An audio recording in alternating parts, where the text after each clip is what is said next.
8 साल लीव के बाद अरमान मेहर की शादी के लिए पोद्दार हाउस में पूजा करने के लिए पंडित जी को बुलाएंगे। पूजा में पंडित जी ने पहचाना मेहर और अरमान को और यहीं पर किया नकली शादी का पूरा खुलासा और अरमान के पहले पत्नी का किया खुलासा कि वो ही अरमान के लिए घर के लिए लक्ष्मी थी। अगर अरमान दूसरी शादी किया तो अरमान के साथ होगा बहुत बड़ा हादसा। अरमान के तो उड़े होश, मेहर का फूटा पंडित जी पर गुस्सा। जी हाँ दोस्तों, सीरियल ये रिश्ता के कहलाता है कि अपकमिंग ट्रैक बहुत ही इंटरेस्टिंग और धमाकेदार होने वाला है। आने वाले अपकमिंग एपिसोड में आप सभी देखेंगे एक मज़ेदार ट्विस्ट। सीरियल में अब आने वाला है एक ऐसा बड़ा धमाका जिसकी किसी ने कल्पना भी नहीं की होगी। कहानी की शुरुआत होती है सत्यनारायण की पूजा से। घर में सभी लोग पूजा की तैयारियां कर रहे होते हैं। मेहर अरमान को अपने साथ पूजा में बैठने को बोलती है। अरमान मना कर देता है। इसी बीच दादी सा कहती है कि जब अरमान और मेहर की शादी हो चुकी है तो अब इस पूजा में दोनों को एक साथ बैठना ही पड़ेगा।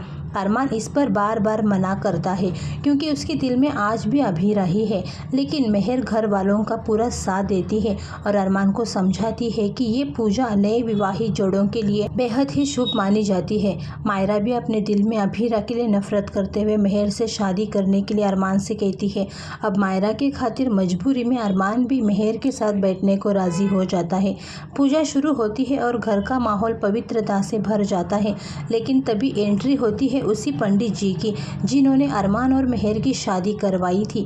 जैसे ही पंडित जी की नज़र अरमान और मेहर पर पड़ती है, उनके चेहरे का रंग बदल जाता है। वो पूजा को अचानक रोक देते हैं और कहते हैं कि ये दोनों नवविवाहित जोड़ों की तरह इस पूजा में बैठ नहीं सकते। ये सुनकर पूरे परिवार के साथ साथ मेहर भी शौक रह जाती है। मेहर हैरान होकर पूछती है कि आखिर क्यों, जब उनकी शादी हुई है तो वो इस पूजा में क्यों नहीं बैठ सकती।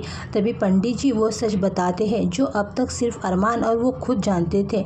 पंडित जी कहते हैं कि तुम्हारी ये शादी कोई असली शादी नहीं थी, बल्कि सिर्फ एक नाटक था। ये सुनकर पूरा घर शॉक हो जाता है। दोस्तों, यहाँ खुलता है सबसे बड़ा राज जब पंडित जी बताते हैं कि उस दिन शादी से पहले अरमान खुद उनके पास आया था। अरमान ने साफ साफ कहा था कि मेहर की मानसिक हालत ठीक नहीं है, अगर उसकी शादी नहीं हुई तो वो खुद को नुकसान पहुंचा सकती है। इसी डर से उसने पंडित जी से नकली मंत्र पढ़वाए और सिर्फ दिखावे के लिए शादी करवाई। असल में ये शादी कभी नहीं हुई थी। मेहर को ये सच सुनकर ऐसा धक्का लगता है कि उसकी आंखों से आंसू रुकने का नाम ही नहीं लेते। पूरा परिवार भी हैरान रह जाता है। विद्या गुस्से में मेहर से पूछती है कि अगर शादी नकली थी तो तुमने गले में ये मंगलसूत्र और मांग में सिंदूर क्यों भर रखा है? इन सब चीज़ों का क्या मतलब है? मेहर टूट जाती है क्योंकि उसकी पूरी दुनिया ही बिखर चुकी होती है। दोस्तों, आने वाले एपिसोड में दिखाया जाएगा कि इस पूजा के दौरान ही अरमान और मेहर की नकली शादी का सच सबके सामने आ जाएगा।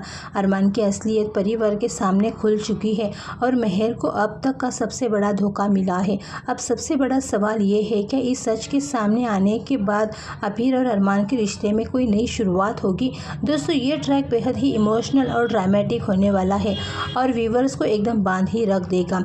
तो जुड़े रहिए हमारे साथ और देखते रहिए ये रिश्ता के कहलाता है का आपका हर एक नया अपडेट सबसे पहले। शो ये रिश्ता के कहलाता है कि अपकमिंग ट्विस्ट और भी बहुत कुछ लेकर आ रहा है।